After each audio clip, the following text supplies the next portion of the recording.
ولقد كذب أصحاب الحجر المرسلين وآتيناهم آياتنا فكانوا عنها معرضين وكانوا ينحتون من الجبال بيوتا آمنين فأخذتهم الصيحة مصبحين فما أغنى عنهم ما كانوا يكسبون وما خلقنا السماوات والأرض وما بينهما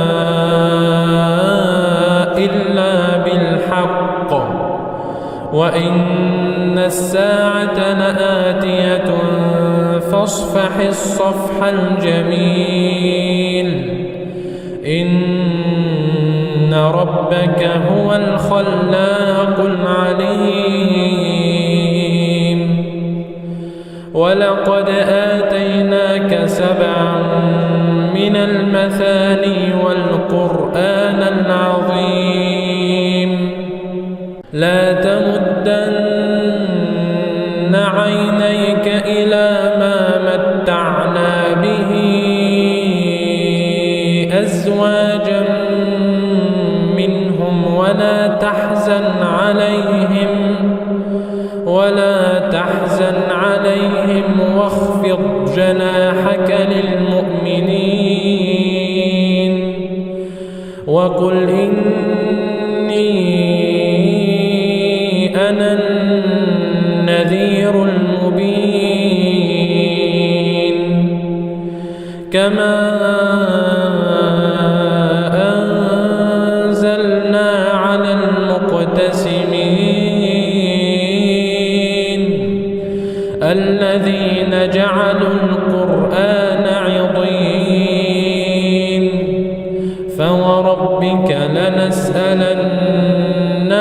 أجمعين عما كانوا يعملون فاصدع بما تؤمر وأعرض عن المشركين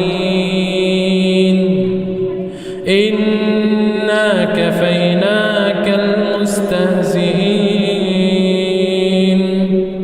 الذين يجعلون مع الله إلها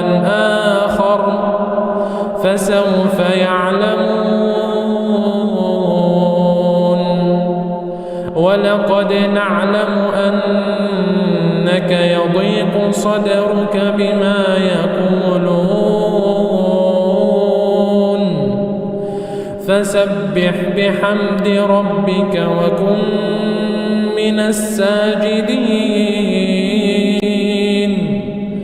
واعبد ربك حتى يأتيك اليقين